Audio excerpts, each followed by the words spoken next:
As is usual, we will do this in a particular way, which is the governor will speak. He will speak uninterrupted, make his statement, and the statement will cover whatever it is that he feels he needs to cover.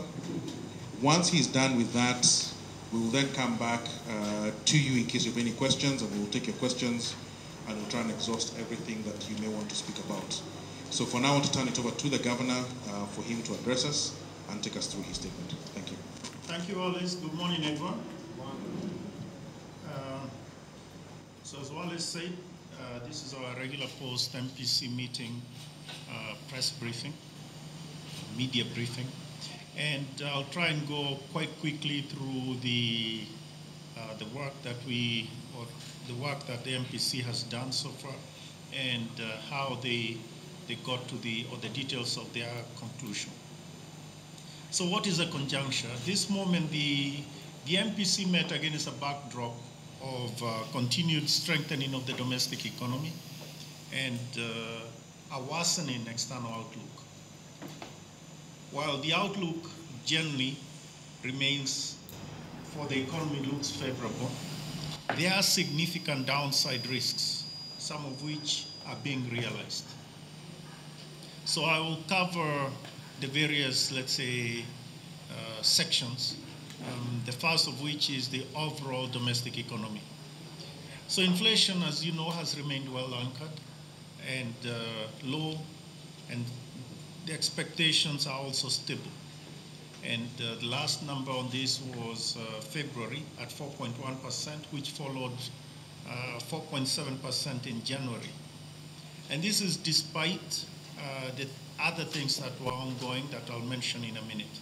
So food inflation remains low and is expected to remain low, particularly if we look forward to the rains that we hope will be coming in a matter of days, and actually have already arrived in some parts of the country. Fuel inflation, and indeed the price of fuel, continues to decline, or fuel inflation continues to decline and remains below 5%, despite the adjustments that took place last year, towards the end of last year, and also the adjustments that have taken place with regard to pet pump prices by the Energy Regulatory Commission. And we also know that there was a downward revision in electricity tariffs in November of 2018. And all this have helped keep fuel inflation sort of on a downward trend. There's also the point of external prices, international prices on oil. That also has come down some, although it has rebounded a little over the last month or so. And we also know that there has been now more of the non-oil sources of electricity, that is wind and hydro, which sort of suggests or anchors the general decline that we expect in fuel inflation, or rather fuel inflation remaining low as we go forward. Non-fuel, non-food inflation, that has also remained low. It was actually 3.1% in February, and has been below 5% for an extended period. On the whole, inflation is low and well anchored. Economic growth, on the other, at the same time, we have validated the estimates that we talked about last time, so 2 months ago. We talked of and we have validated the growth for 2018. We continue to estimate it at 6.1%. That's the real growth, 6.1%. And also we looked at 2019. I'm stuck in 2009, that's not good. 2019, that also we have validated it, we re-estimated it, and it's still very much the same number. 6.3% is our expectation for 2019. And this is supported by robust growth in agriculture, services, and a further recovery in industry. So, what is clear in the economy? There is markedly vibrant growth or a vibrant economy, but there are some points of weakness, and I want to point to one of this. And this is the performance of the micro, small, and medium-sized enterprises, the MSMEs. And this is something we'll come back to. Obviously, it is a particularly, it's a sector that is of particular concern, as we know, in terms of employment, in terms of GDP even, etc. Let's turn to the external sector. The current account also remains, the deficit, we estimate it at 4.9% of GDP, that is for 2018, last year. And if you remember, we had talked about, we had mentioned the estimate being exaggerate here, so we in effect have validated the same number. Now, I still continue to call it an estimate, and the reason there is the GDP has yet to be fully confirmed. That we expect will be confirmed in a few weeks, that's sometime in April. So, current account deficit has come down dramatically to 4.9% in 2018. And the year to February, for the 12 months to February, we estimate the current account deficit of 4.7%, and we continue to expect the current account deficit for 2019, this year, of 4.9%. So roughly unchanged, around 5%, which is where we have always mentioned. We've always mentioned that we expect our current account deficit to remain around 5% in the medium term. And that's really where we are now. Now, why has the current account improved in this way? And I'll just mention the things. I won't go in detail because it's very much the same litany that we've talked about over the last few sessions. Exports have been doing pretty well, particularly horticulture, other agricultural exports as well. Imports have been declining. Think of transportation equipment, think of food, and obviously think of oil in reflecting the lower prices that I mentioned earlier. Tourism has done particularly well, we mentioned that. And it's interesting, it's not just occupancy rates we are talking about, because the numbers in terms of capacity have surged. Frankly, this is something we need to look at a little more, meaning how many beds are there and how much has this grown. But we all, I mean, for those of us that live in Nairobi, I mean, looking around Westlands, I mean, there has been a sort of a mushrooming of hotels, you know, and I think this talks to an expanded capacity. Be that as it may, tourism is doing well, and also remittances. Remittances continue to do well. Now, relative to January, the remittances, I believe the remittances in February came down, but that's seasonally expected, meaning most remittances will come in, particularly in January, December and January, but January we all know why. That's when fees have been paid, that's when other large transactions have been conducted, you know, that sort of thing. But again, we expect remittances to continue to do well as they did last year. That's what I want to say about external sector, though I would add that the current account deficit is fully financed via FDI and via obviously portfolio inflows, so that is not a concern even looking forward. The foreign exchange market has remained balanced, and it's expected to remain so. On the back of favorable flows and obviously the environment. The reserves, as you know, are in the order of 8,251,000,000, so 8,251 million US dollars, and this is about 5.3 months of imports. So no concern in terms of coverage, in terms of, I mean, these are adequate. Now, what are the concerns in the external sector that I mentioned a moment ago at the beginning? The external environment is worsening, and I think that is probably even an understatement, because the baseline, as we know, at least as per our projections, relates to, let's say, the the projections of global growth that the IMF did in January. So, and those projections, or let's say in January, they lowered the forecasts of for 2019 to 3.5%.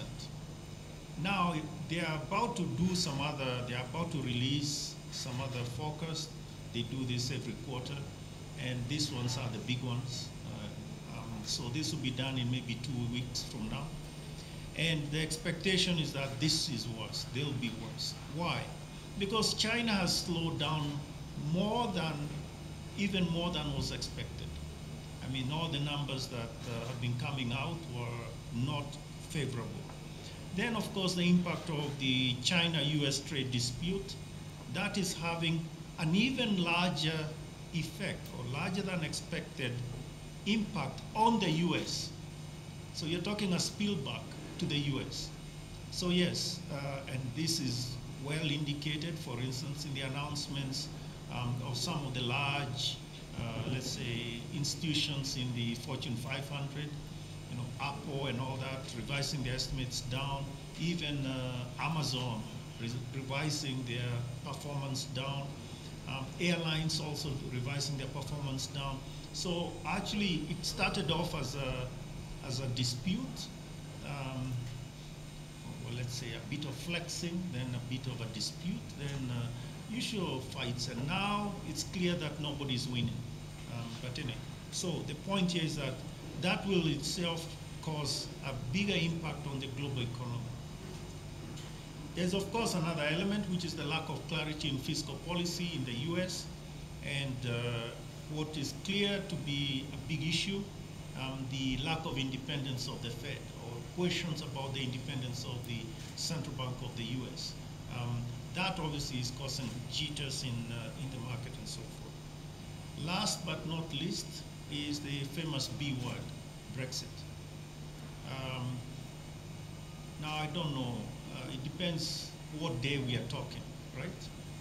Today is obviously not a very good day, because yesterday their parliament, I mean the UK, I don't know which house exactly, but voted against all Brexit options and also rejected the no Brexit option. So in a sense, to me, I have no idea what that means. Everything that was presented to it was battered down. So which way forward? Well, go figure. But we, as Kenya, even as we do not understand what the next moves are, in some sense we are comforted that we will get a continuation of existing trade arrangements.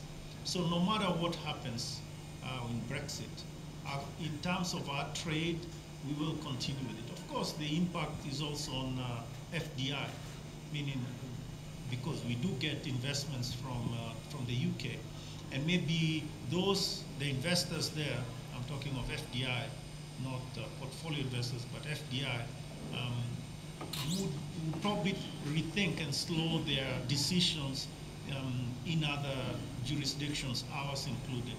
But in terms of trade, I think we are in a much better place than most. So, but those elements, the external elements that I mentioned, will continue to act on or rather to push down the expectations and outcomes in the global economy, and that obviously has implications for us. So where are we? I wanted to mention a few things additionally on the investor and consumer confidence, which remains strong. And for instance, in the Mpc market perception survey, this continues to show strong optimism, right? over 92% of the respondents, banks and also non-banks, show or responded that they were very optimistic or optimistic. So optimistic or very optimistic about a strong growth outcome in 2019. So this is over 92% of the respondents, and I think that's a good number to sort of work with. So it has remained high. Now there are also other things, and we'll, as before, we'll make sure that you see the total, the outcome from the Mpc market perception survey. And the expectation on other indicators like inflation, for instance, and even the exchange rate, all are well anchored. So in a sense, the confidence is there. There's a lot of confidence by investors and consumers, despite the noise that we may be hearing in other areas, or for that matter, even seeing in other areas. Banking sector, a few words on the banking sector. It remains strong and resilient, stable, resilient. It's true the numbers have improved in terms of liquidity and in terms of capital, capital adequacy. Capital adequacy now is at 18.1%. Liquidity overall is at almost 50%, is 49.8. But two things to mention. First is gross loans have fallen. This is total loans, have fallen by about 8.8 billion in February from December. It is true that private sector credit growth has increased to 3.4%, and which is a number we've been looking at, if you remember. And we still want this number to grow even faster, but it is at 3.4%. And then the question is NPLs. NPLs have indeed increased, and they've increased by about 19 billion. Now, what is interesting is that they're across the sector for the most part, but if you look at the reasons are very similar across the sector. So for instance, on trade, the increase in NPLs there was about 9 billion. And it shows that this is due to subdued business activity during the months of January and February. As we all know, that was a tough, I wanted to say a tough month, but that is a tough 2 months, January and February. And subdued business activity and delayed payments. This is a significant item, delayed payments. We'll come back to it in a minute. Real estate also, it has increased, or NPLs in real estate have increased by about 6 billion. And that is because of the low uptake of buildings. So again, when the investors put up buildings and they haven't been bought as quickly, and the time has gone by in the sense that the repayments have been delayed from 1 month, 2 months, and then they get to 3 months, and at which point they fall into the NPL categories. So I think the point there is, again, we may understand better if we see why, let me leave it as that. Transport and construction, I believe it is, that the increase in NPLs was by about 3 billion. And this again is very much as a consequence of delayed payments. Bottom line here is delayed payments is a problem.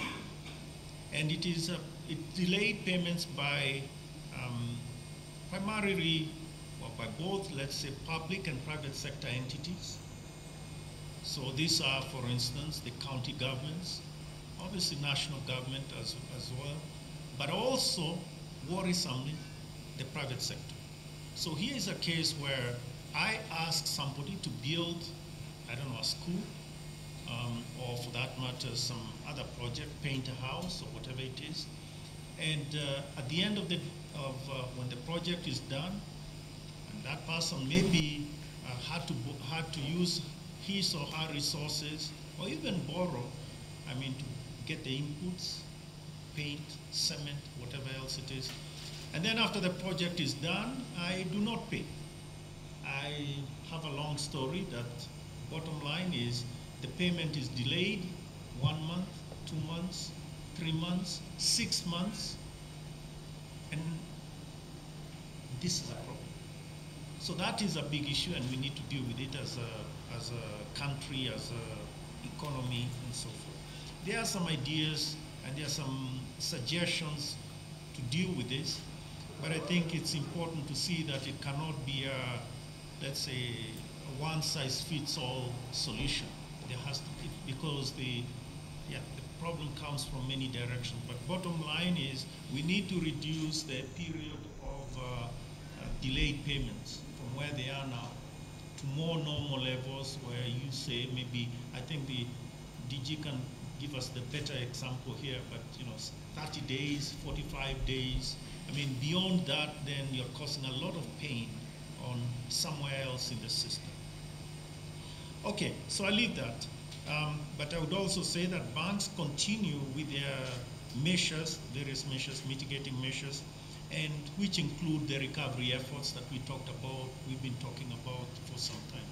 So they continue to work and to deal with the borrower to mitigate on this, the problems from this, let's say, non-performing loans. Okay, positive developments, well, a few.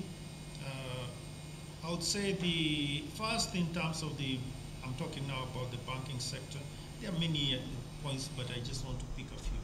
First, that several banks are strengthening their work, let's say, to deepen their lending to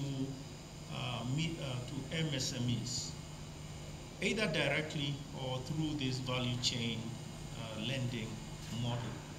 This is quite interesting, and we are encouraging them to continue doing this because it may overcome some of the problems, the standard problems that one thinks of when you are dealing with SMEs, or for that matter, MSMEs.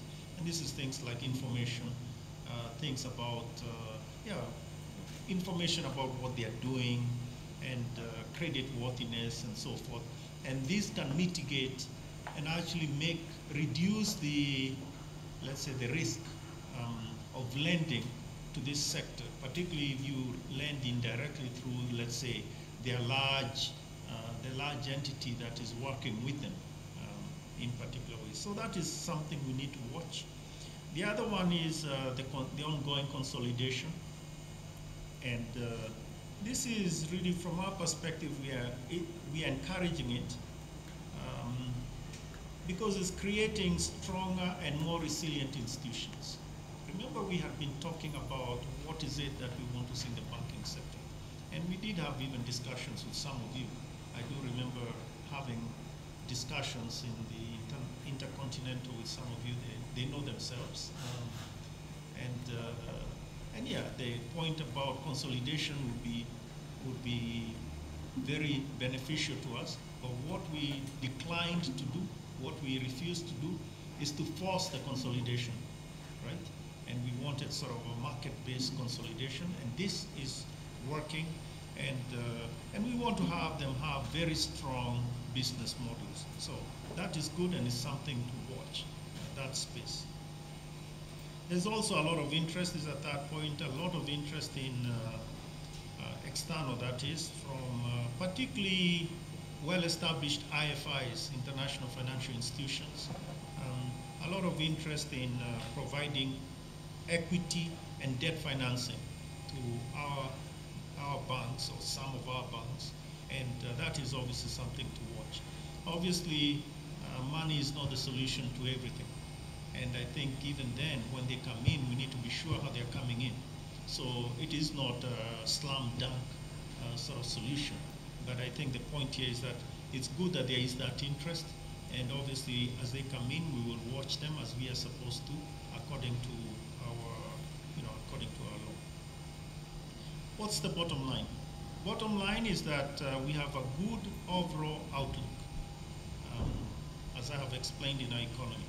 Domestically, obviously we need to find a way to expand access, credit access to MSMEs, and also to provide them with the necessities, other things that they need to expand their businesses and so forth.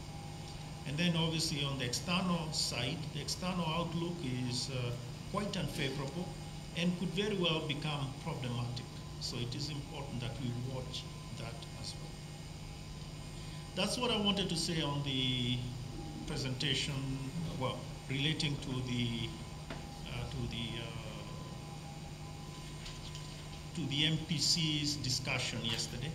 But now that I have you, maybe I can go through a few other points, if you don't mind. I'll try and be brief as well. So, other issues. First, and also because some of you have asked this, and so we said, okay, fine, I'll take the answer. I'll take the question here. So before you ask the question, I'll give you the answer that deals with the matter, right? So some of you asked about the recent discoveries of fake currencies, right? Yes, there has been such findings of criminal activities. And the latest of this was the finding in a Barclays Bank branch in the middle of our city. Now the point here is that, and those particular ones were, let's say, were in a safe deposit box. What we have here? Well, first, we need to be clear that there is a bit of an abuse of the safe deposit boxes. I don't know if you know, I'm sure most of you have seen how big a safe deposit box is. It's a bit the equivalent of your PO box, for those of us that still use PO boxes, right? So it's a small thing. But you saw that the boxes that were carrying the currency, the fake currency, was something like what? 1 meter by 1 meter by 1 meter. It was a 1 meter cube. A bit like the ones you put your cameras in when you are sending your camera to another country, you know, those nice foamy things, right? And you have 2 people to carry it, right? Anyway, the point I'm making is clearly that is an abuse of the safe deposit box, sort of services that are provided by a bank. And at the same time, it is important to note that those currencies, those fake currencies, let's put it that way, were not in the banking system. Anything that is in your drawer or in the safe deposit box are not in the banking system. It's a bit like keeping, exactly like a PO box, right? So only that the PO box is owned by the bank, right, for safekeeping. So those, whatever it was not in the banking system. So there are no fears that you'll be getting fake currency from Barclays or any other bank, because they would have to, I mean, the transaction is with money that the bank has. And as you know, it goes through all sorts of checks. So bottom line here is that there is ongoing investigation, and it is important that the investigation is thorough, because this is not a simple criminal activity, i.e. pickpocketing, right? Pickpocketing is bad enough, but this is much more dangerous. I think the implications are clear. So yes, more information will be released as the investigations are completed. Then, point number 2, relating to the anti-money laundering and combating of financing of terrorism, AML-CFT, but specifically on Section 33C of the Banking Act.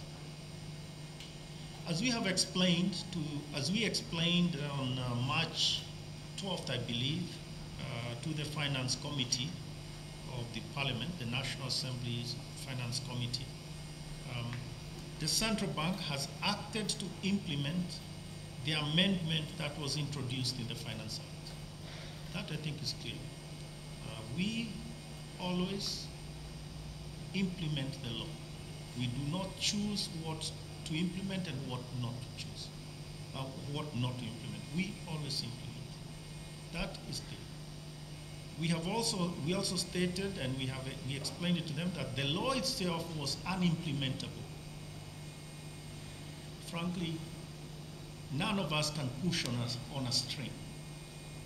Yes, pushing on a string, no matter how much you want. And so here's a case where we were being asked to push on a string. And so if we claimed, and we explained it to the committee, that the law was unimplementable. Now, it's not for us to just leave it there. We did what we should also have done, which is we therefore sought to have the matter heard, weighed, and determined by the courts. That is the way to deal with things when they become problematic. And as you know, yes, we went to the courts. Actually, we were enjoined by a petitioner as in a particular court, a particular case or suit, and which is now before the High Court. The hearing is tomorrow. And at that point, all the parties will explain and ventilate their positions. Who are the parties? I'll just explain some of them, not all of them. The parties include the National Assembly. It includes the Central Bank as a party. Actually, it's the National Assembly, the Attorney General, the Central Bank has joined in it, and also you have the Kenya Bankers Association. Those are the principal parties. I think there's another party, I don't remember the name of the other party.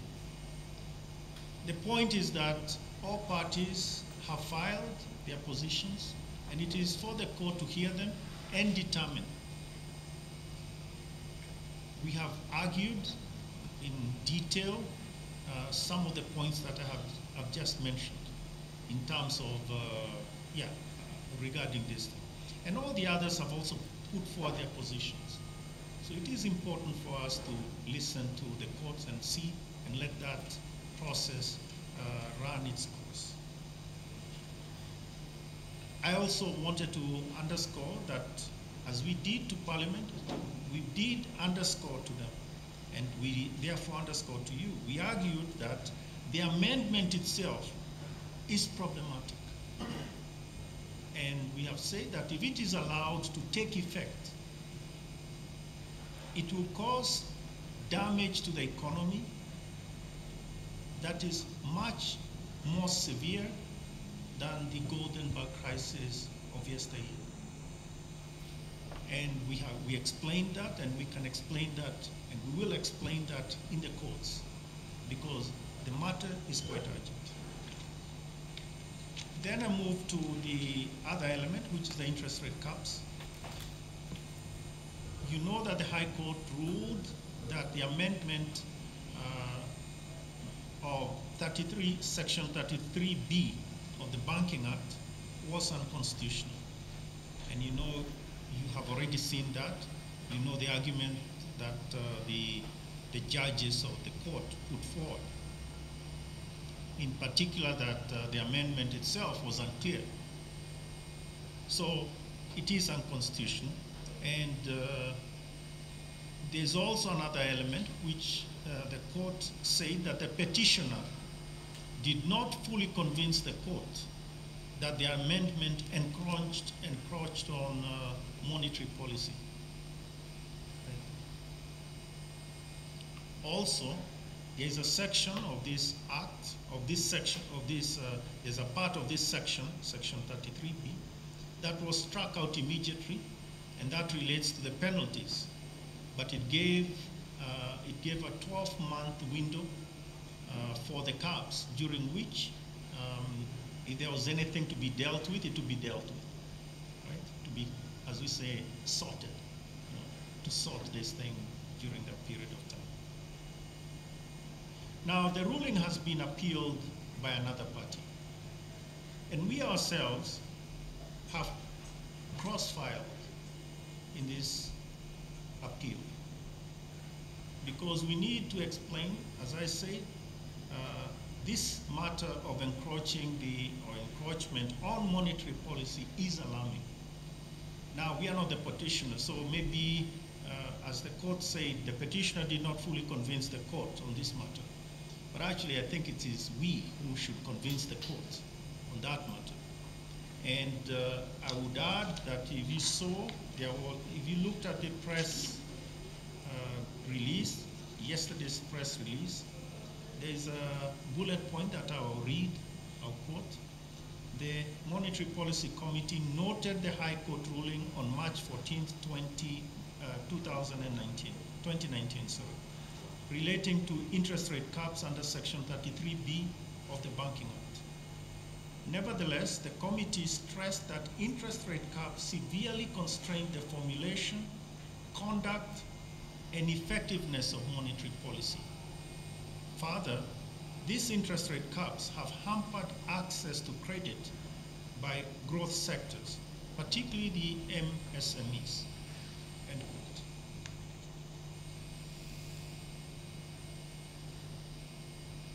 So where have we been since September 2016?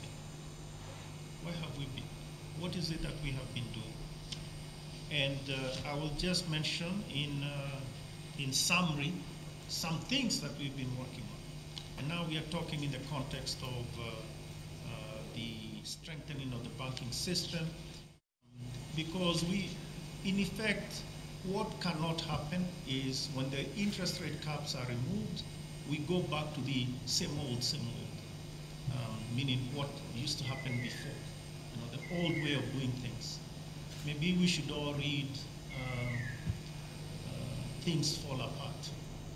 The old world is no more, right? I actually love that book. I really do. But anyway, a few things to mention. First is to explain the central bank's vision of the banking sector. And really, we want a banking sector that works for and with Kenyans. I think that is important. Maybe that was one of the issues we had before. The banking sector probably worked for some people, but definitely not all of us. And then, of course, the vision is hinged on 4 pillars. We've explained this before. The first is adoption of customer-centric business models by banks. Customer centricity is key. We have to move towards customer centricity. Second, risk-based pricing of credit. It has to be risk-based. And we've explained to you before what we mean by that. Why is it that I may be a much more risky person in my project than, say, yourself in a particular project, even though maybe our net worth is different?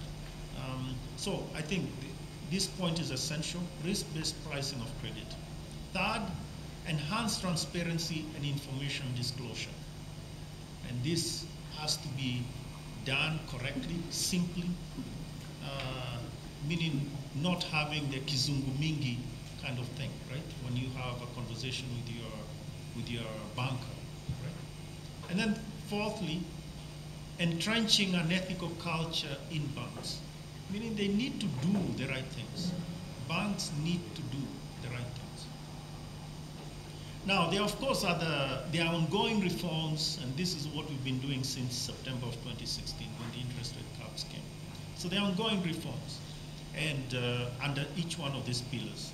I don't want to go through all of them, but I want to mention just some in passing. First, in terms of very early on, enhanced transparency and information disclosure, you remember we launched the cost of credit website back in 2017. And it's true, that was the start. But what is more is we will expand this. Expanding it so that the information is it covers a broader set of, well, there's more information in this website. And so you can do more of the, let's say, window shopping. Before any customer can do window shopping before going to a particular bank, and therefore they become better armed. We've talked also about the in this around the pillar of risk-based credit pricing. That involves credit reference bureau regulations, reviewing of that, which is essential. Also compelling banks to use positive credit information in loan pricing. I think we all understand. Are we okay?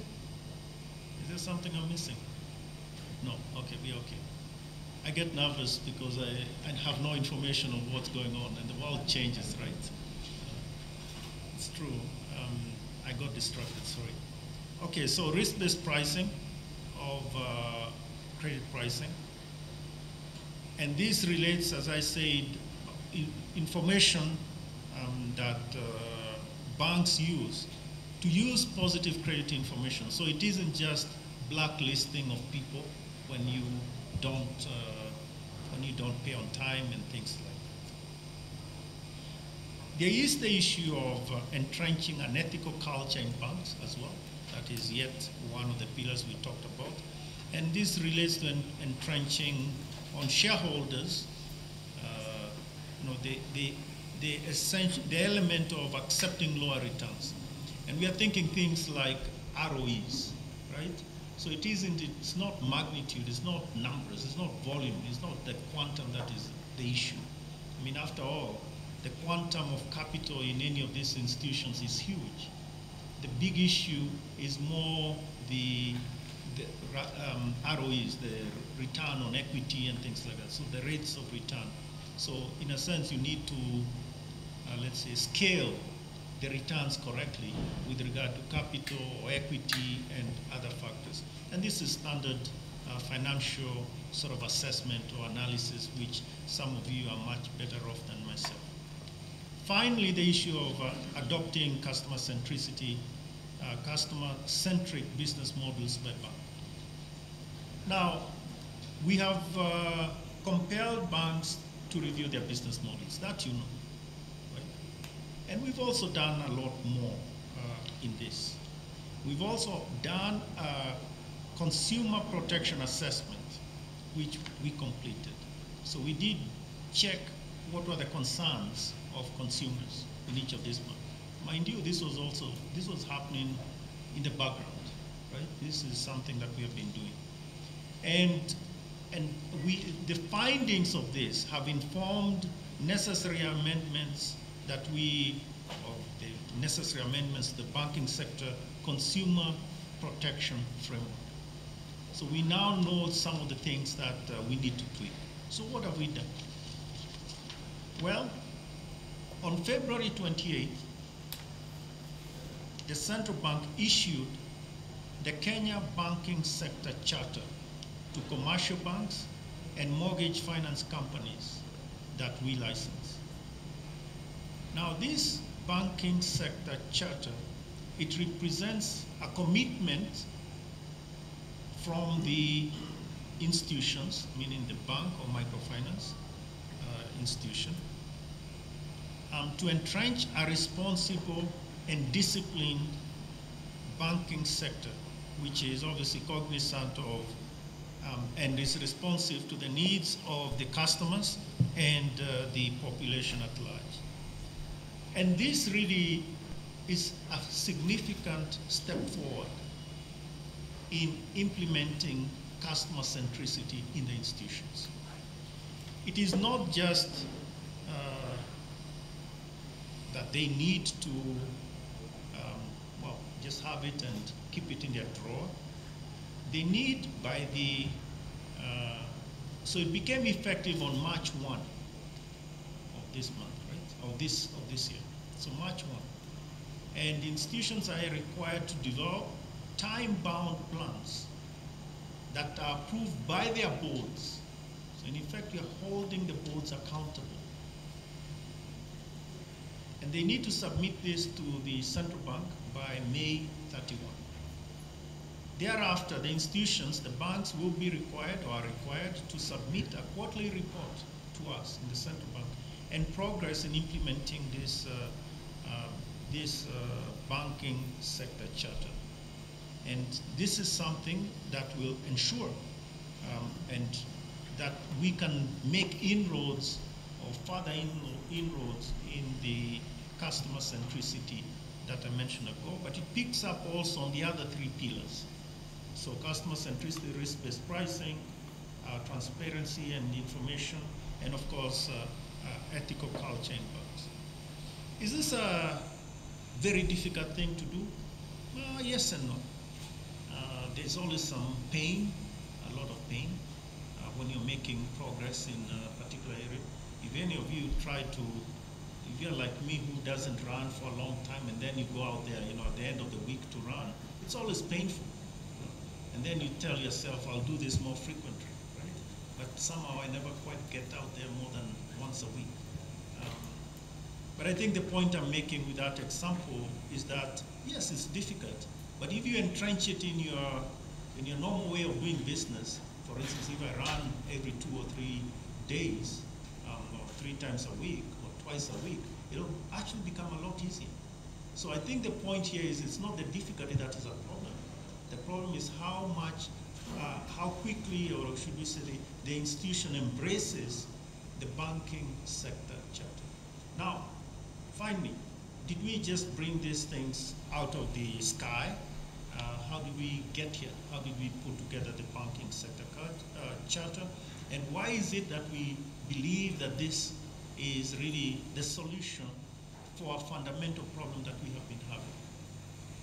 The point is that we've looked at what has been happening in other jurisdictions. And we did a pretty, I think, quite extensive check as to what happens in other jurisdictions. We did look at the UK, we did look at India. This is just a list of some of them, not a complete list. And 2 that I would need to flag is South Africa and Namibia. Because we know how they have them in those places. They don't always call them a banking sector charter, but whatever it is, its application comes close to this. And also we looked at, as I mentioned before, the outcome of the surveys and the investigations that we did earlier, the surveys we did concerning customer protection and things like that. So we do believe that this goes a long way in resolving some of the problems that we have discussed. And therefore, we believe that the more we can entrench these things, and as faster we can do it, there will be less of a need of the concerns that started off this whole problem of interest rate caps, etc., will be much more muted, because they will have addressed them at source, as opposed to looking at them, the effects of them, and so forth. By the way, I should also add that in there's some commitment with regard to lending to SMEs. It's not a number, it is an approach towards lending to SMEs. And that is also something that it won't go all the way on SMEs. The SMEs have much more, we need to do a lot more with this to strengthen SMEs. But I think the point here is that this is a start in that direction. I'll stop. Oh no, before I stop, I know I'm way past my time. But again, to anticipate some questions, I just want to say one thing, 2 things, really. Chase Bank, where there was a court mention on February 20th, and by consent, the matter was fixed for further mention on April 26th. And in the meantime, the order freezing the running of time remain in force, and from our perspective, we are cleaning up some of the things that are in that institution and working with others, creditors and so forth, to try and maximize, as we said before, the value that could come back to the institution, which can then be redistributed or should be moved on to the depositors and indeed the creditors. On Imperial Bank Limited under receivership.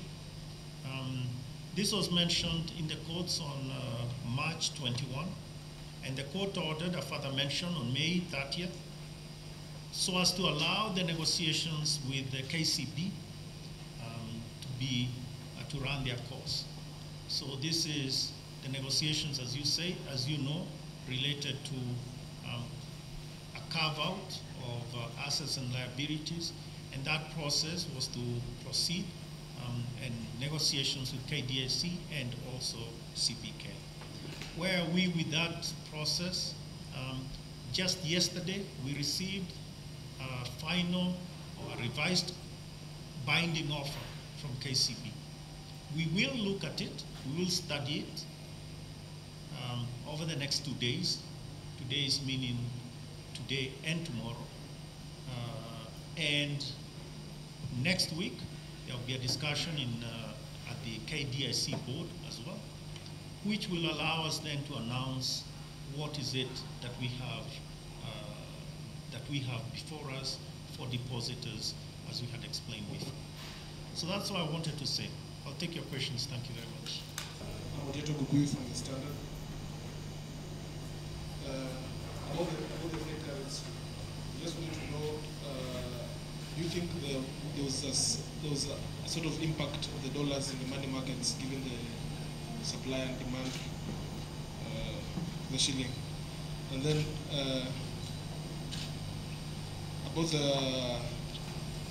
the charter, there was a, like you said, that you were going to compel banks to lend according to the using positive markings.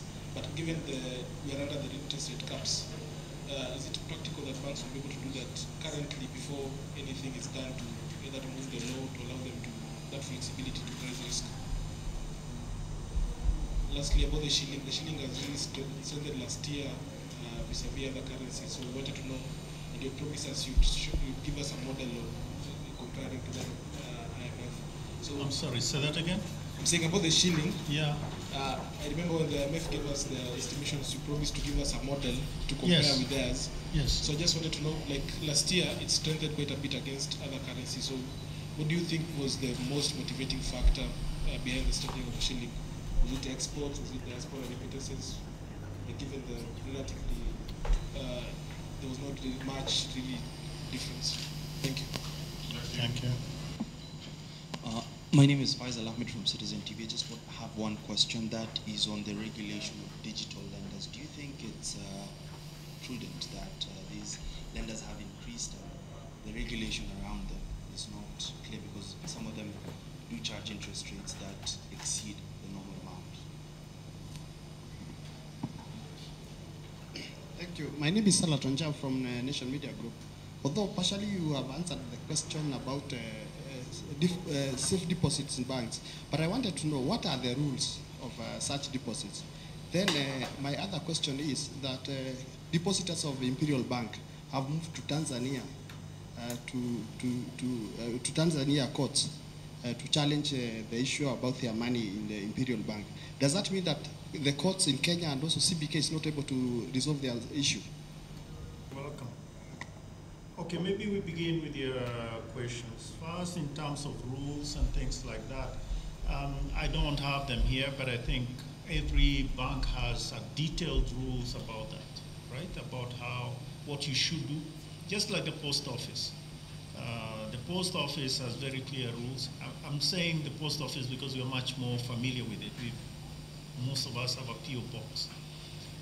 So there's an agreement, right? There's a contract, if you may, about how you're going to use the post office box. You cannot, for instance, use the post office box to receive illicit goods, right?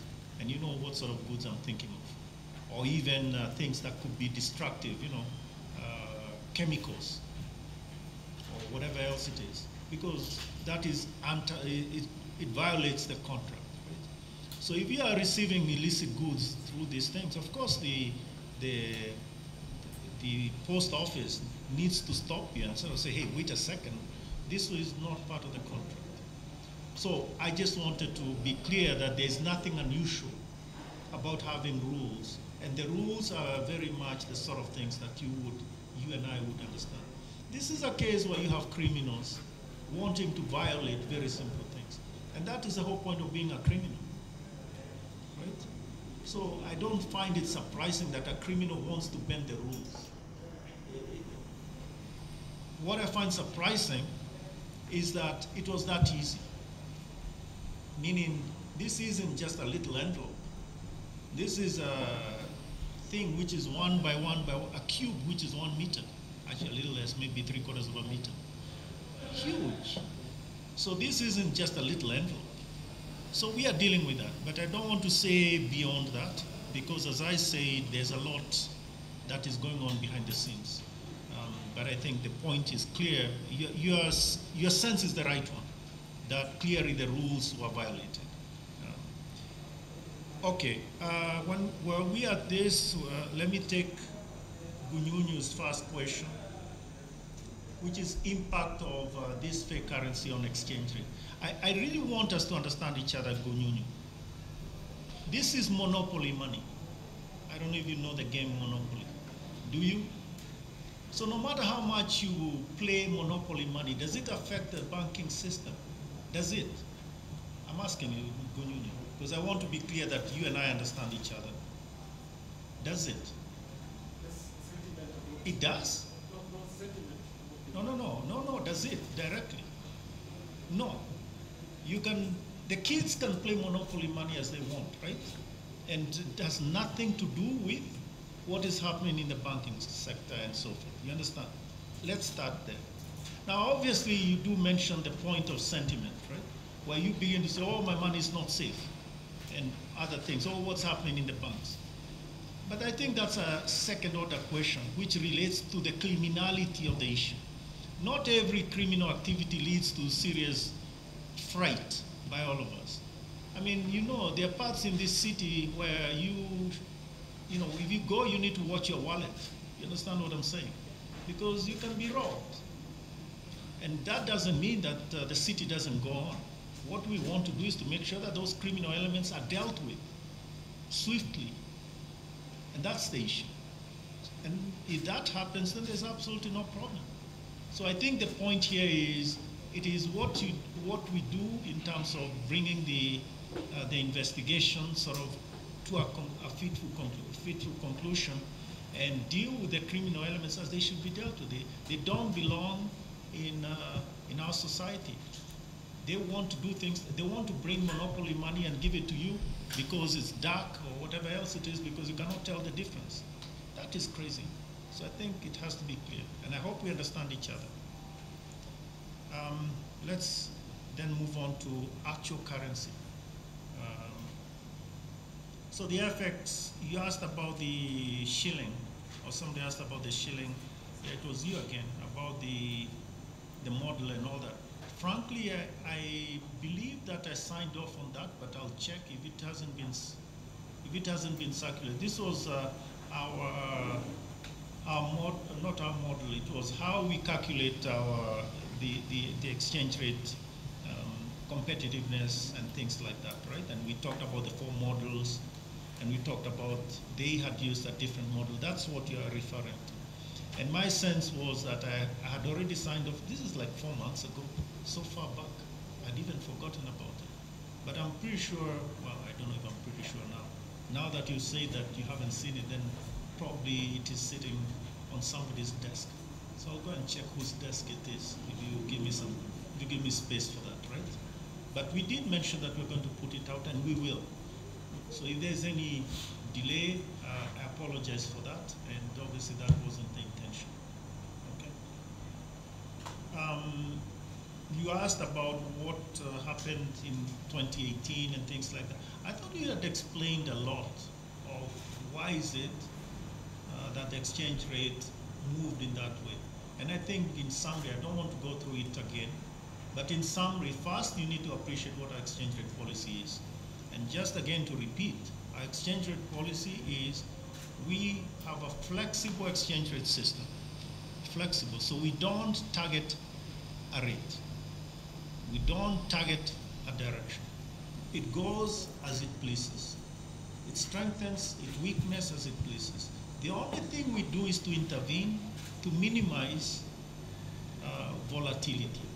And as we have said before, volatility is a significant drag to us. It can be thoroughly destabilizing in terms of financial sector stability and so forth. So that's really what we've been doing. So the fact that there was, I mean, whatever your assessment was, it relates to the balance that has been there in the FX market, meaning supply and demand have generally been matched. That's really what it is. And I think there are those, I don't know if they're in this room, I don't know whether you're one of them, but there are those that wake up in the morning and decide that the exchange rate should go to X. And then they write a report, maybe they call it they're analysts, maybe they have other titles. And frankly, they have no basis for writing those things. And I have to tell you that some of them have come back and said, actually, we were wrong and you are right. But I think the point here is that we are not going to be pushed around by some winds or somebody who wakes up in the morning and then wants to make a point that the exchange rate will be at X or Y or Z. As I said, we do not target that. And I hope that is something I don't have to repeat often in that way. Now, let me cover the other things. You asked about the charter, whether there's any impact, whether there'll be any impact. Frankly, if there's no impact, why are we doing it, right? So, of course there'll be impact. Of course we are required, banks will do the right thing. Of course, the consumers in Kenya will benefit, depositors and borrowers. I really would want us to first give, I mean, before we begin trashing something that has not even been seen, right? I mean, let's give it space. I mean, support it. Support it. Let's first understand it and see, because this is really how we are going to change. Mind you, let me take you back to 2008, right? Bankers around the world, this is global financial crisis. What is one of the things that we said about bankers? That they were not ethical, right? And you say, well, they'll never change. They love their money and their whiskey. So they need to change, right? And if you are then, if your certain sentiments were expressed then, they would have been, well, they'll never change. What about today? What has happened? I mean, it is now standard, as DG can explain, it's standard to do ethical training, not just of the bankers, but even of the board. There are many things that are now standard in boards or for management, for directors, and you can see the world is now a better place. So I just want to make the point that because things are difficult, it doesn't mean that we shouldn't do them. Actually, we don't do things because, not because they are difficult, but because we don't have the courage. It's because we lack courage. I'm sure there's a quote along those lines. I leave that. Faizo asked about regulation of digital currencies. Now, let me be clear what we are talking about. Obviously, there's regulation in... Sorry, not digital currency, digital lending. Yeah. I'm sorry. I'm sorry, I wrote it. I understood what you're asking, it's just that I wrote it wrong. So, digital lending, right? First, the lending that is taking place that is, let's say, intermediated by banks, that's fully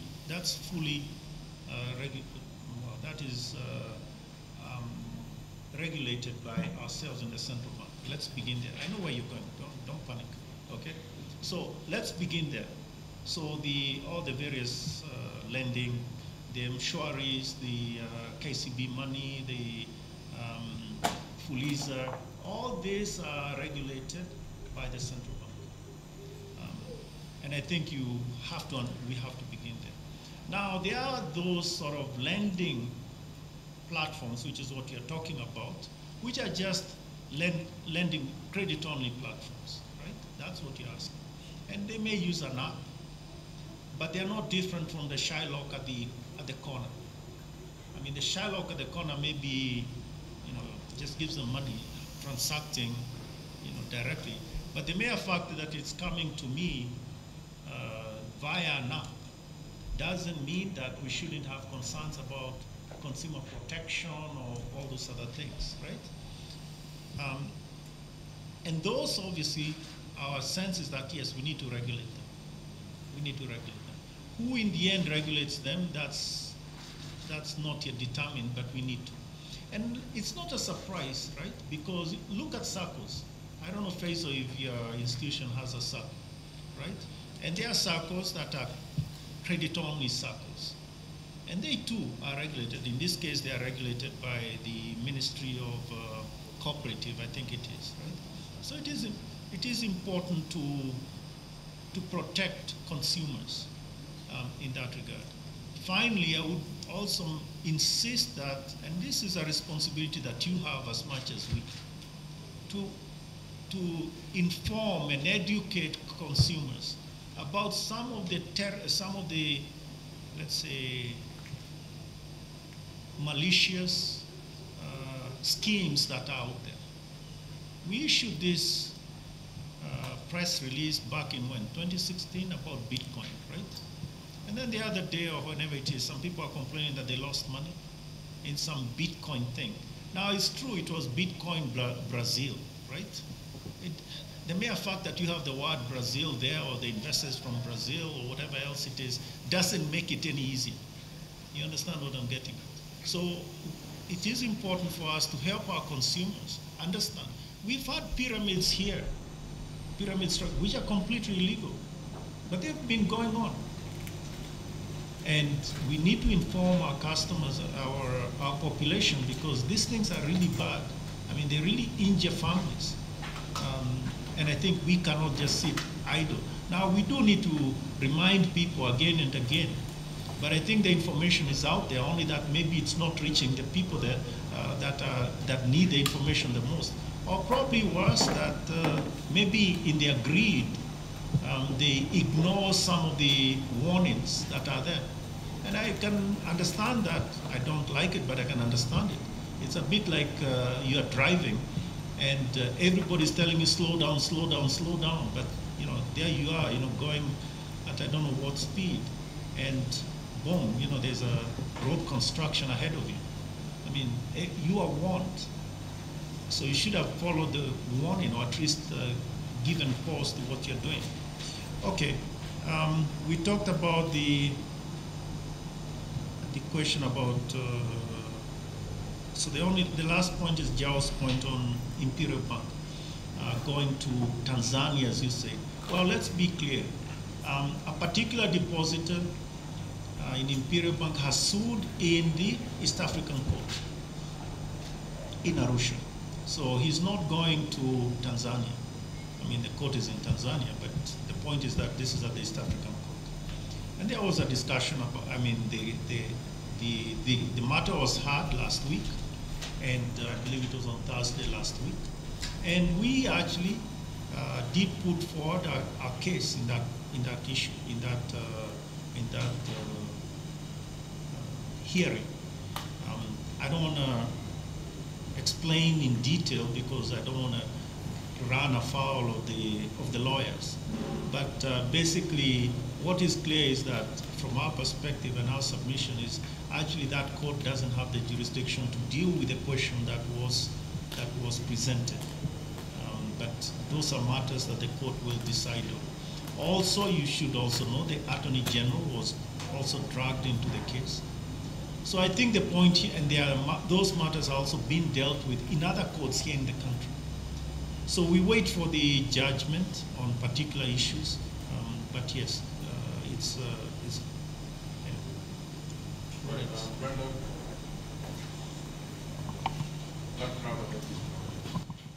yeah, my name is Brenda Kerubo from KTN. I'm sorry to take you back to the fake currency point, but just to make it clear, are we assuring Kenyans that we do not have any fake currency in circulation? Is that the point? And number two, of course, you said the system, you need to first of all wait for investigations to give us more details. But when you talk about security around the system, just how secured is it when you're talking about the banking sector, when it comes to security around this fake currency, of course? And then number two, Kenya has been negotiating another standby credit facility with the International Monetary Fund. Where are we in discussions in terms of this, and when can we expect them to conclude? Thank you. Thank you. I'm Victor Madala from the Star newspaper. Back on the fake currency issue, thanks Brenda has insisted that you assure Kenyans, because you are the custodian of currency in this country, that indeed my grandmother, who don't know the difference between a fake currency and genuine one, you have to assure her that she is not going to fall prey to that. And maybe you give us an update on the new currency. We appreciate the coins. What about the notes? And then my last will be about the section 33B. Recently, the court ruled on it, and funny enough that CBK was listed as a defender in that case, but CBK has always been against the interest cap law. So there are some people, specifically COFEC, who think that maybe CBK abused the court process. Maybe you can tell us about that. How can be a person who has been advocating for this be a defender in that case? Let me take this. No question, you are discussing. Let me take these questions. Let me take these questions. Okay. And then the last is on the section 33C. I was in Parliament, and MPs were insisting that CBK bypassed the parliamentary process in implementation of that limit to transactions. Maybe you can clarify on that. Thanks. Okay, let's begin with 33B and C.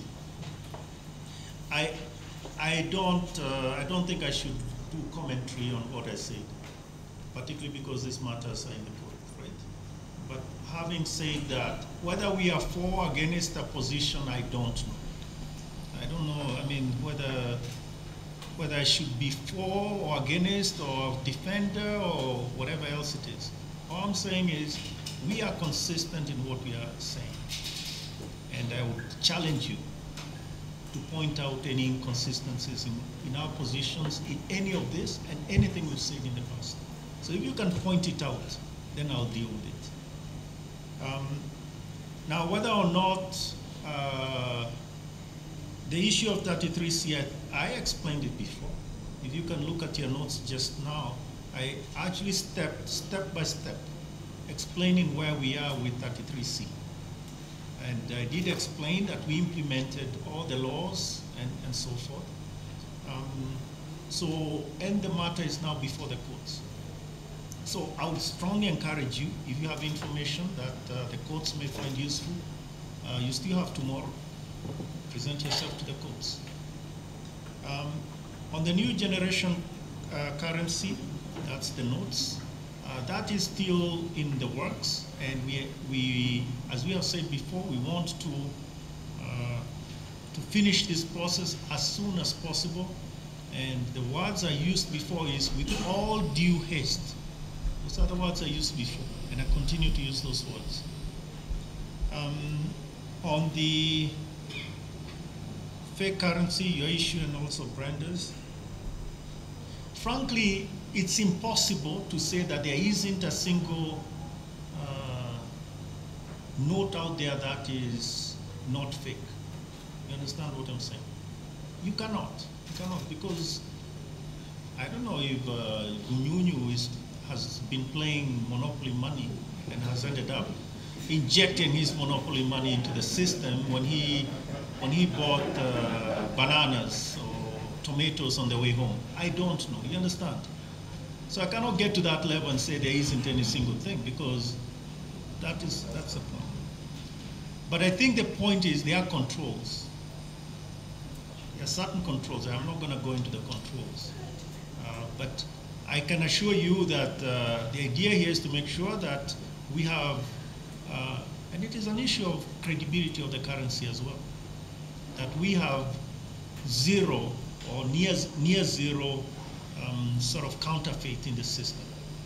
And this is why you have all these checks, controls, and indeed also the, let's say, the various security features in currencies. I don't know if you've looked at some of the security features in the coin. You didn't know there are security features in the phone, did you? So look at it. And other things. So I think the point is, we are not going to get into this issue of how good a fake it was. That's not the issue I want to get into. So Brenda, I think the point here is that we do have systems in the banking system to minimize the entry of these things into the system, into banks, and therefore to other people. But obviously, you may have criminals, as they do. I mean, why is it that occasionally you have criminals masquerading as Uber or taxi people, right? I'm not talking of just Kenya. I'm talking of around the world, right? They know that we have needs. I have a need to get from the city, from the airport to my home, and this guy knows the need, and so I get into this thing, and then we end up going to Mlolongo instead of coming into the city. So I'm just making the point. The criminal elements are there, and we need to deal with them. And I think it's our business to make it not just very expensive for them, but very painful for them to get involved in this business. I don't want to say any more about that. I think I've waxed enough about it, and if Gunyunyu would maybe be a bit more, we apologize to them. Okay, I think I've covered a lot. Yeah. Brenda had a question about IMF. I'm sorry, I missed it. So yes, we have been, as we said before, we've been working with the IMF to put in place a program that would be supported, a precautionary program. We need to understand that. So it is precautionary that would help us in case of serious need. That's basically the point we started from, right? So it's not that we are on the ropes. The economy is on the ropes. We need the IMF to come and sort us out. That is far from the truth. We already gave you enough information about where the economy is. That doesn't appear like an economy that needs serious structural adjustment or whatever other things you may want to say. Of course, we have reforms that we need to carry forward. There's no doubt about it.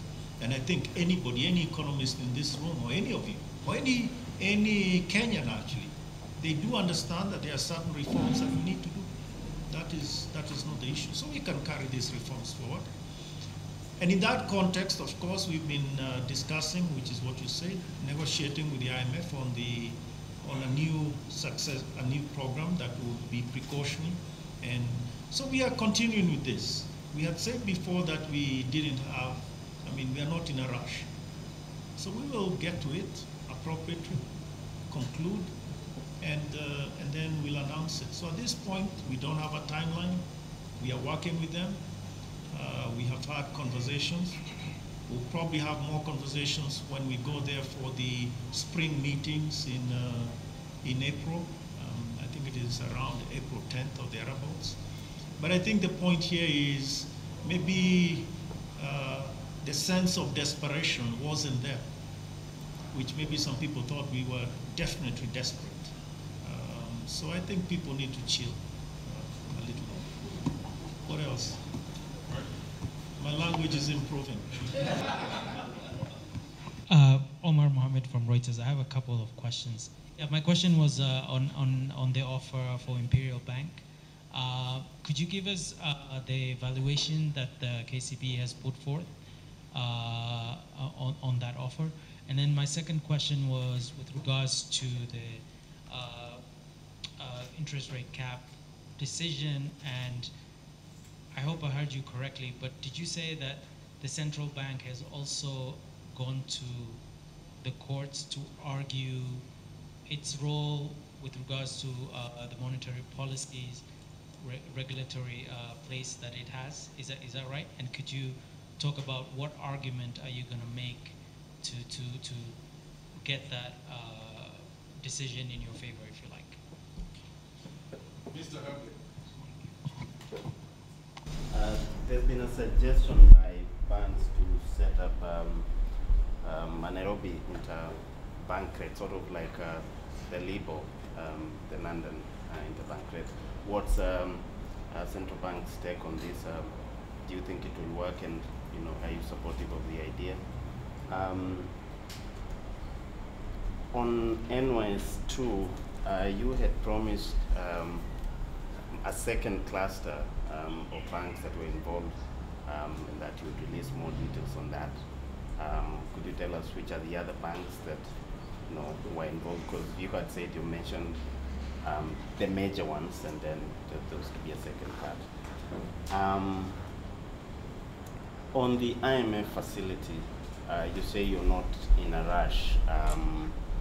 How does that impact on the fact that Kenya plans to issue a Eurobond by end of this financial year, and that IMF cover could be one of the things that investors may look at if they're to take up that? And then lastly, if you said the remittances for February went down. Do you have the exact numbers? Remittances in February, you said they went down. Do you have the exact numbers? They're on our website. Adelaide, My name is Adelaide from Angola. I have a simple question. Adding to what you said about the proposed interbank and LIBOR and default. Do you have any numbers on the distribution of liquidity between the big banks and the smaller banks, given the challenges that had emerged following the closure of Chase Bank? I remember at that point it was something like 70%, and the smaller banks had much less than that. So I'm curious, have you seen distribution of that liquidity, and can you tell us what those numbers are? If I'm in a race, I run in order to win. So let's be clear. And I think I explained our position in as much as I could, given the constraints that we have, meaning I cannot overdo it, otherwise I'll run a fall of the law. So I hope that satisfies you in that specific thing. So we are playing to win. I mean, we are explaining ourselves so that we can actually have the court rule in our favor. That is the point we need to stick to. Requirements on online banking, you mentioned loss of money and things like that. This is true. There are instances where there has been, this is an issue of customer, resolving customer problems, right? That a problem arises either in my transaction, or maybe there's somebody in the particular bank that actually messes my account, whatever that means, and money is missing, whatever that means. And how do you resolve that issue? And how quickly you resolve it? And I think this is why we are saying that this is an important element, not just about online banking, but on other aspects of banking. I mean, this is an institution that you're working with. Why shouldn't they resolve your problem in 7 days? I mean, they have your money after all. So I think the issue there isn't so much that it is online banking or non-online banking. A customer has a concern, it has to be dealt with expeditiously. So that is really the issue, and I think the elements of some of that are really in the banking charter that I just now talked about. In terms of let's say the ramifications, as you call them, on Barclays, I mean, that's the most urgent thing is in that.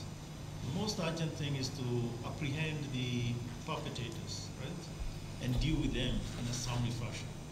That is the most urgent thing. Of course, Barclays is going nowhere. We'll deal with them.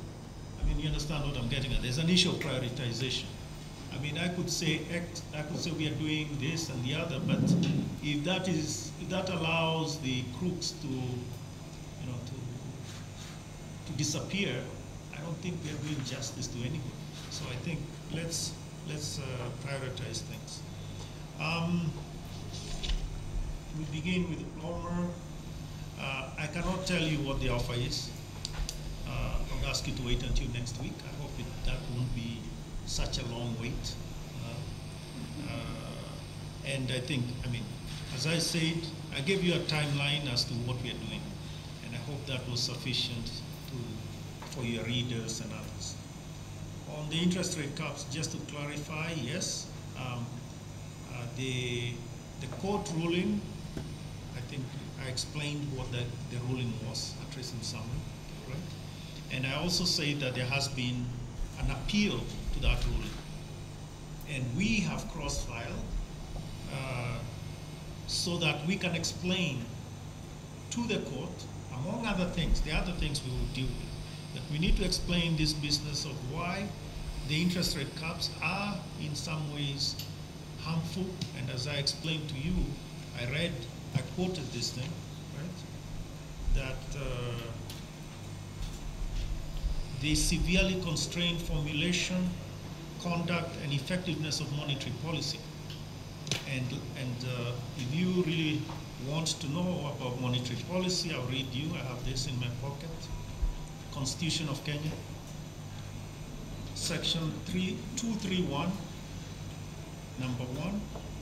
There is established the Central Bank of Kenya, right? And 2, the Central Bank of Kenya shall be responsible for formulating monetary policy, promoting price stability, issuing currency, and performing other functions conferred on it by an act of parliament. I could read the rest, but I better go back to my pocket. Okay. Let's deal with the other issues somewhere. I didn't expect that, did you? Now we need to deal with David, right? Where is he? David Ebre. Suggestions by KBA, maybe, yeah, to deal with your issue and also Adelaide. There are some things in terms of improving let's say the financial market, right? It's not, the concern isn't LIBOR or non-LIBOR. By the way, I would be very careful with LIBOR. There's a book you should read, David, and I think you can search it. It's actually by a guy also known as David, and the thing is called the Spider Network. Take a look at it. It will show you that things are not so rosy in the LIBOR world. You also know we had problems in South Africa, similar problems. So I think the issue here is not to just take something and apply it just because somebody else has it. LIBOR is one of many approaches. The point for me, or for us in the central bank, is to make sure that we have a more effective money market. That's really the point. And there are ways we are doing, there are things we are doing, we are putting in place to strengthen, to develop, to make it more effective, more efficient. That's really the point. And we have talked about this many times, and actually one of the issues that came up relates to Adelaide's question about the distribution of credit, where we say that it was really bimodal, where you have, let's say, large banks trading by themselves largely, right? And then you have the, let's say, less large bank. By the way, I use the term large not because of size. There's another characteristic which I would ask you to just go check for yourself. But anyway, so the point here is that we want to develop the interbank market, and one of the things we need to do is to put various mechanisms in place to make sure that the interbank market is not so segmented. So Adelaide, I don't have a specific number. The segmentation is still there, so we haven't yet merged it. It's no longer just a uniform distribution, but we have a path in that direction. I mean, we have things that we are putting in place to deal with that. So I hope that satisfies you. NYS2, I think the point here is there's a lot of work that we are doing, but maybe not all of it is labeled NYS2. So I would ask you to be a bit patient.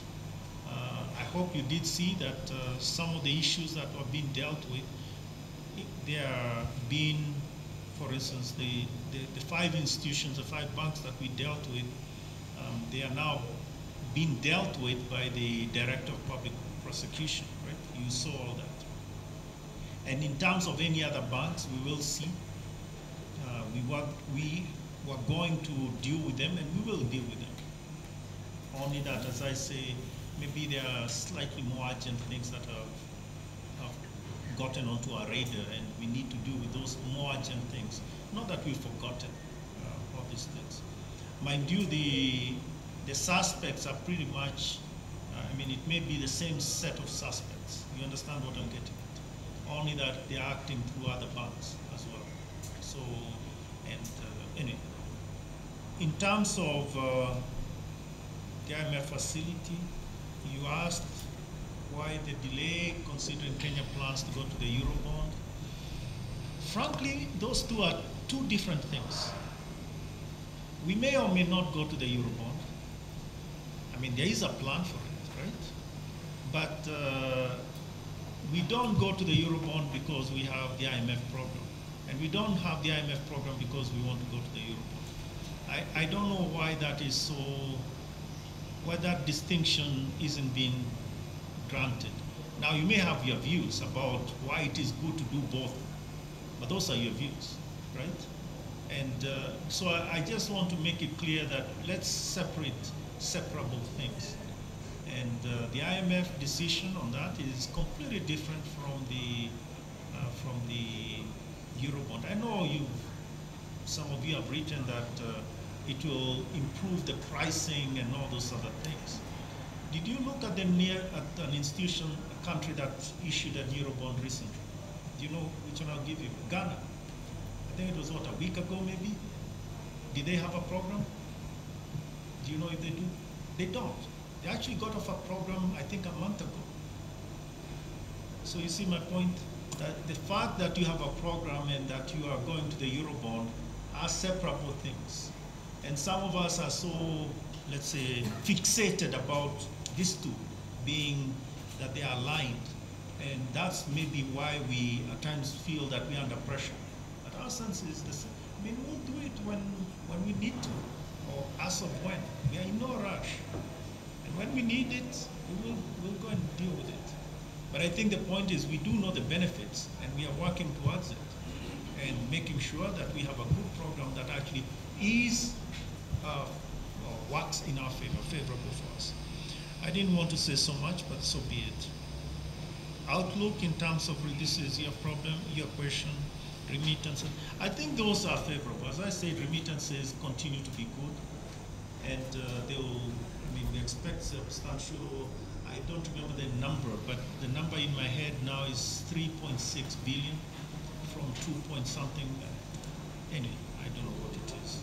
Is it 3.6, somebody? 3.2? Okay, 2.7. So there's a growth there. I mean, it's in your, the things we're going to circulate just now. But bottom line is we expect continued improvement. Obviously not as much as last year. Last year was definitely an outlier. Why? I'm talking of the 39% growth. Why was that an outlier? It was an outlier because there were new factors that came into play.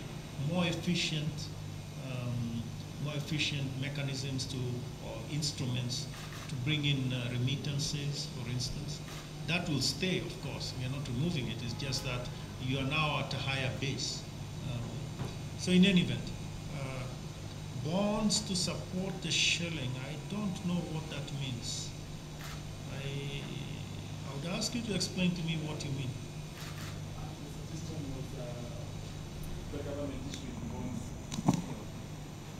The suggestion was that the government is issuing bonds just to take the dollars out of circulation so that could be able to liquidity.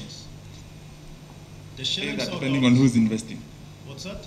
Depending on who's investing, the suggestion was that the bonds are being issued to take out the dollars out of the system by investors. Okay, so frankly, I don't understand the connection, but I'll try and explain how I see your question. First, in terms of bonds, right, or government securities. Government securities are sold according to a particular plan. So there is a plan to sell a particular amount of securities to fund the government to the extent, I don't remember the number now, but the number is 310 billion. We got that? So for the year, this fiscal year, we need to raise 310 billion. Why? To cover the government's deficit. Are we together on that? We are together on that. And these are Kenya shilling instruments. So the point here is that we are not doing any other thing. It's not that we have a twin objective as we are doing this. So this will happen, and we will hit 310 at the end of the fiscal year. So we are there. Secondly, the issue of whether there is anything else. What we do, of course, is when we may do some mopping up operations. If there's an excess liquidity, we see a lot of liquidity in the market because, let's say, the government has made a payment, a large payment, you know, like happened in, say, December or early January. So they made huge payments. A lot of, let's say, pending bills were paid all at once. So you have this tsunami of liquidity that hits the banks and hits the economy. Now we can stand back and watch, and you know what will happen with that. So what we generally do is we will mop up some of it and then release as these things mature, as these repos or whatever mature, the liquidity goes back into the market in a sort of a systematic, you understand? So you have a huge surge, we mop it up and then release it as the instruments mature. So that operation has nothing to do with the FX market. The FX market, the only thing that really matters, it is true one can say if you really mopped up very much, then you have so few shillings in the economy, and therefore, you know, people will be desperate for this, which will drive up your exchange rate, meaning strengthen your currency and all those other things. That's not the game we are playing. The game we are playing is we look at the market and intervene based on the volatility that is there. I hope I've explained how we do business. Thank you. Okay, what else? 6.3% growth you talked about. What's the risk, and in particular agriculture? We did, that is the baseline, right? And we did do, let's say, a scenario of that baseline. And precisely the scenario you talked about, which is, suppose there's a delay in rains, you know, delay much, not just by 1 day or 1 week, but substantial. And really, again, this is according to the assumptions that were there. We saw that we'd lose 0.6%, 0.2% percentage points of growth. So growth would be down from 6.3 to 6.1. And that is a scenario that they ran. Now, again, we could have a drought, right, like we did last year. Now, I think you know what the scenario would be. We had a severe drought as we had in, not last year, whenever it was. So I think the point here is that the economy has been quite resilient, which I think is the issue, which has been very beneficial to us Kenyans and yourselves and our families, because the economy hasn't collapsed at the, you know, at the lack of rain by 1 month or whatever else it is. So that is important. You talked about, you asked a question about rate caps and engagement with Parliament. That we need to engage with Parliament no matter what. I mean, it's our job to actually work with them. They are stakeholders after all, not just about rate caps, but about everything else. And yes, I need to be appearing frequently before Parliament, talk to them, I need to meet them. I need to explain things like now I've explained to you how we do business on the mopping up and bonds and all that. I'm sure they have their own questions that would be best addressed and explained in a sort of a, even informal way, you know, in a sort of a more normal conversation. So I think that's what I want to say about that. I don't remember your question about fake currency, but I assume I answered it already. Thank you.